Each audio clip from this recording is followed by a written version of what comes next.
मुख्यमंत्री पुष्कर सिंह धामी ने अंतर्राष्ट्रीय योग दिवस के मौके पर आदि कैलाश में योग कार्यक्रम में प्रतिभाग किया। सीएम धामी ने स्थानीय लोगों और पर्यटकों के साथ योग किया। इस दौरान शांत वातावरण में योग करते हुए सीएम धामी प्रसन्न नजर आए। उन्होंने अपने योग अभ्यास के जरिए यह संदेश दिया कि योग न सिर्फ शरीर और मन को स्वस्थ रखता है बल्कि ये हमें प्रकृति से जोड़ता है। आदि कैलाश में योग कार्यक्रम के पश्चात पार्वती कुंड में देवादिदेव महादेव और मां पार्वती की पूजा अर्चना कर प्रदेश वासियों के सुख समृद्धि की कामना उन्होंने की।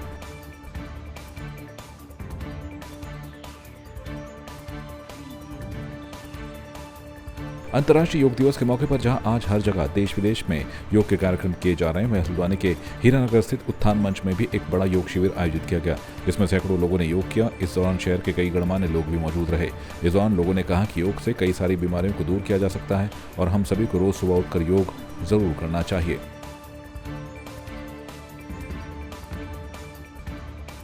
देखिए, योग जो है जब स्वस्थ रहेगा तभी मन प्रसन्न रहेगा। स्वास्थ्य के लिए सब चीज़ के लिए ज़रूरी है। ये हमारे बहुत बड़े हमारे लिए गर्व की बात है। जब से हमारे माननीय प्रधानमंत्री मोदी जी ने चार्ज लिया तो सबसे पहले उन्होंने विश्व को एक संदेश दिया कि स्वास्थ्य के लिए योग बहुत ज़रूरी है। तो योग 21 जून को योग दिवस मनाया जाता है और आज उसी की परंपरा को हम लगातार निभा रहे हैं। आज ही जो है सब में बड़ा दिन भी होता है उत्तरी गोलार्ध का, इसलिए भी योग करना बहुत ज़रूरी है। और इसके साथ साथ जैसे देखें पूरे विश्व में जो रामदेव ने लहर चलाई है, उस लहर का इतना फ़ायदा है कि लोगों का जो मेडिकल का बजट है वो 1/4 रह गया है। देखिए, सर्वप्रथम सभी को अंतर्राष्ट्रीय योग दिवस की हार्दिक शुभकामनाएं हैं। जिस प्रकार से हमारे प्रधानमंत्री आदरणीय नरेंद्र मोदी जी ने पूरे विश्व पर योग को एक पहचान दिलाई है और पूरा विश्व आज के दिन को अंतर्राष्ट्रीय योग दिवस के रूप में मना रहा है। हम सब लोगों को योग करना चाहिए, योग को अपने जीवन का सलीका बनाना चाहिए और युवाओं ने खासकर आज जो हमने कार्यक्रम इसी रखा है कि जागरूकता युवाओं पे जानी चाहिए और सब वरिष्ठ जनों के साथ हमने कार्यक्रम करा है और पूरे साल हम सब लोग योग को अपनाएंगे, योग को आगे लेकर चलेंगे और अपने जीवन को स्वस्थ रखेंगे, फिट इंडिया की मुहिम को आगे बढ़ाएंगे। धन्यवाद। उत्तराखंडी सिनेमा की स्टार अभिनेत्री उर्मी नेगी बीते 41 सालों से पहाड़ी सिनेमा को विश्व पटल पर स्थापित करने के लिए जुटी हुई हैं। फिल्म की सफलता को लेकर अभिनेत्री उर्मी नेगी ने प्रेस वार्ता का आयोजन कर ये बताया कि सुबेरो घाम की अपार सफलता के बाद भाग 2 के रूप में उन्होंने बथौ गढ़वाली फिल्म का निर्माण किया है, जिसका लेखन, निर्देशन व निर्माण उनका स्वयं का है। केंद्रीय भूमिका में स्वयं अभिनय कर रही उर्मी नेगी बथौ फिल्म को उत्तराखंड के अलावा पूरे देश और विदेश में भी मिल रही ख्याति से गदगद हैं। इसी फिल्म के लिए उन्हें दादा साहेब फाल्के पुरस्कार से नवाजा गया था।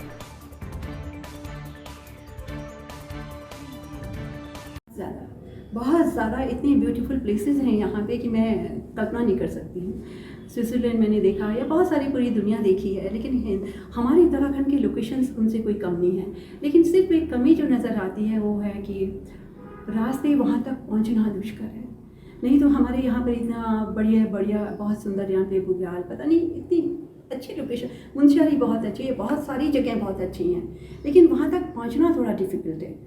अगर इस पर सरकार काम करे, वहाँ तक पहुँचना आसान हो जाए या छोटे मोटे हवाई यात्राओं के जरिए या सड़कें बहुत अच्छी हो जाए तो ज़रूर बहुत सारे सिनेमा यहाँ पे आके शूट कर सकता है। जी, पुरस्कार तो जैसे मैं आपको बताऊँ कि ये जो इंटरनेशनल फिल्म फेस्टिवल्स होते हैं पूरी दुनिया में, तो वहाँ पे ये फिल्म भेजी गई थी और अब तक लंदन में, फ्रांस में, Brazil, Spain, Thailand, European countries के साथ साथ हिंदुस्तान के भी बहुत सारे फिल्म फेस्टिवल में अब तक इसको तकरीबन 24 या 25 पुरस्कार मिल चुके हैं। जी, बहुत अच्छी तरीके से, क्योंकि हमारी जो वर्तमान सरकार है वो बहुत सपोर्ट कर रही है सब्सिडी देके, और इसका प्रतिफल ये है कि बहुत सारी फिल्में बननी शुरू हो गई हैं और बन भी रही हैं। और सबसे बड़ी बात यह है कि अगर इतनी खूबसूरत लोकेशंस आपके पास हैं तो एक तो जो यातायात मैंने आपसे बताया, दूसरा ये कि वहाँ रहने के लिए समस्याएं ये भी हैं। और बुरा ना कहें तो जैसे मैं मानूँ कि जैसे हमारे गढ़वाल मंडल के या जो भी यहाँ पे रिसोर्ट्स होते हैं, अधिकांश यहाँ पे उस स्तर को मेंटेन नहीं कर पाते हैं कि जो एक फिल्म प्रोड्यूसर बाहर के जो आते हैं वो चाहेंगे। तो वहाँ पे रहने की व्यवस्थाएँ हों, सरकार करे, सड़कें अच्छी हों, यातायात सुगम हो, तो डेफिनेटली ये पूरी दुनिया के लोग यहाँ पे आना शुरू करेंगे शूट के लिए। है वो तो डेफिनेटली देखने को मिलेगी, लेकिन खूबसूरती के साथ साथ जो पहाड़ की समस्याएं हैं और पहाड़ का जो मुख्य विषय है यहाँ का जो पलायन, तो वो सारी चीज़ें आपको देखने को इस फिल्म में मिलेंगी। साथ में ही एक बहुत ही पॉजिटिव संदेश भी आपको मिलेगा। बहुत सारे ब्यूटीफुल सॉन्ग्स मिलेंगे, नरेंद्र सिंह नेगी जी के, विक्रम भगवान जी के, आदरणीय दादा जी के, तो बहुत बहुत कुछ आपको मिलने को मिलेगा।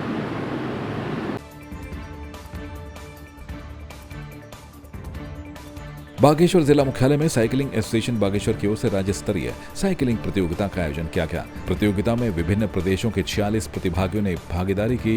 देहरादून के प्रतिभागियों ने ओपन और जूनियर दोनों वर्गों में शानदार प्रदर्शन कर पहला स्थान हासिल किया। रेड क्रॉस सोसाइटी ने प्रतियोगिता को संपन्न कराने में सहयोग प्रदान किया। बागेश्वर के पर्यटक आवास गृह से साइकिल दौड़ को एसोसिएशन के जिला अध्यक्ष रवि शाह और रेड क्रॉस सोसाइटी के जिला सचिव आलोक पांडे ने हरी झंडी दिखाकर रवाना किया। मैंने रिसेंटली सुना था भागेश्वर के बारे में, एमटीवी भागेश्वर। मेरे दोस्तों ने सब बताया मेरे को इन चीज़ों के बारे में, और हम भागेश्वर के बाद कौसानी खेलने का प्लान था। मैं देहरादून से हूँ, मेरा नाम कार्तिक यांथोला है। अच्छा था, मतलब जो हमारी रेस थी 19 किलोमीटर की जूनियर कैटेगरी में, लगभग 10-15 बच्चे थे और सभी ने अच्छी चलाई, सब बच्चों ने कोशिश करी।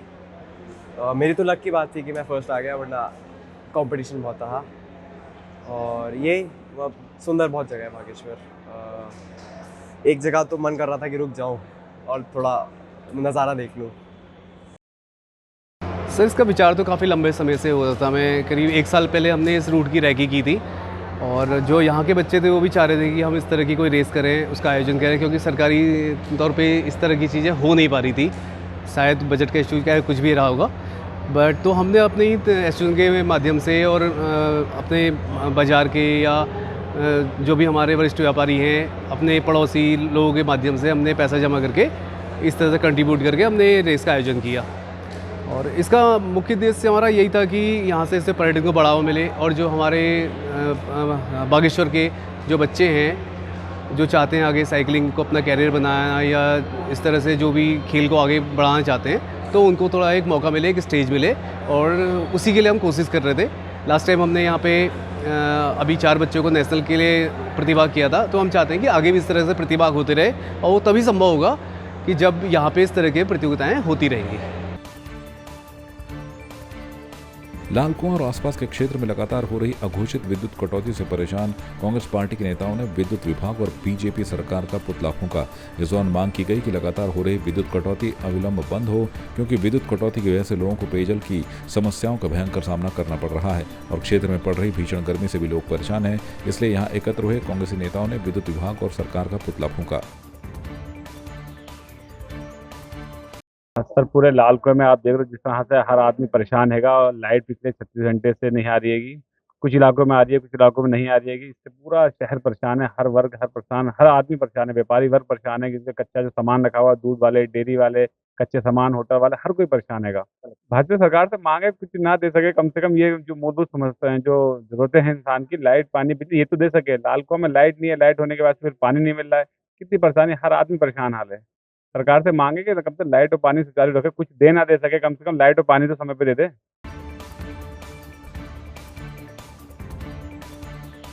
हल्द्वानी में अल्पसंख्यक आयोग की ओर से सर्किट हाउस में जन सुनवाई की गई, जिसमें विभिन्न विभागों और पुलिस से उत्पीड़ित लोगों ने आयोग में शिकायत की थी, जिसमें आयोग के उपाध्यक्ष मजहर नईम नवाब ने अधिकारियों के साथ जन सुनवाई करते हुए कई विभागों के अधिकारियों को फटकार भी लगाई।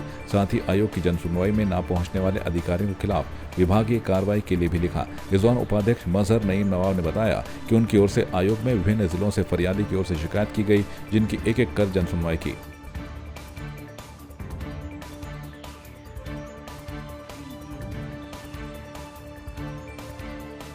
ये हमारे पास लगभग 55 मामलों का हमने जो है ये सुनवाई का रखा है आज, और इसमें हमने 20 मामले सुन लिए हैं। 20 मामलों में संबंधित अधिकारी जो उन मामलों से संबंधित थे उनको हमने सुना है। जिन अधिकारियों की लापरवाही और जिन अधिकारियों ने उत्पीड़न किया है, उत्पीड़न अगर साबित होता है तो उनको हमने पहली वार्निंग देनी होती है और विभाग को ये नोटिस दिया जाता है कि आप इस अधिकारी के खिलाफ कार्रवाई करो। एक मामला अल्मोड़े से सना परवीन का था, जिसको 2 वर्ष में न्याय मिला है आयोग के माध्यम से, और उसका उत्पीड़न हुआ था। हमने यहाँ के कुल सचिव को बुलाया था और कुल सचिव को ये आदेश किया है कि आपको लास्ट वार्निंग दी जाती है। ये तीसरा मामला यूनिवर्सिटी का है। अगर इस तरीके के उत्पीड़न यूनिवर्सिटी में हुए तो हम जो हमें अधिकार दिए गए हैं आयोग को, उन अधिकारों के तहत हम मुकदमा दर्ज कराएंगे। अल्मोड़ा जनपद में 10वें अंतर्राष्ट्रीय योग दिवस के मौके पर मुख्य कार्यक्रम मल्ला महल परिसर में आयोजित हुआ, जहां सैकड़ों योग साधकों ने सामूहिक रूप से योग किया। कार्यक्रम के मुख्य अतिथि उत्तराखंड श्रम सलाहकार बोर्ड के अध्यक्ष कैलाश पंत रहे। कार्यक्रम की शुरुआत दीप प्रज्वलित कर की गई। संबोधन में मुख्य अतिथि ने अंतर्राष्ट्रीय योग दिवस पर सभी को बधाई देते हुए कहा कि योग के पीछे एक बड़ी सोच है। इस सोच को साकार करने के लिए हम आप सभी प्रयास कर रहे हैं। योग जोड़ने का कार्य करता है, मन को शांत और निरोगी काया में महत्वपूर्ण है। आपकी इस पर क्या राय है, हमें कमेंट कर जरूर बताएं। इसके साथ ही आप हमारे YouTube चैनल को सब्सक्राइब कीजिए। आप हमें Facebook, Instagram, Twitter और कू ऐप पर फॉलो भी कर सकते हैं। और संवाद 365 के साथ एक क्लिक में जुड़ने के लिए डाउनलोड कीजिए संवाद 365 ऐप।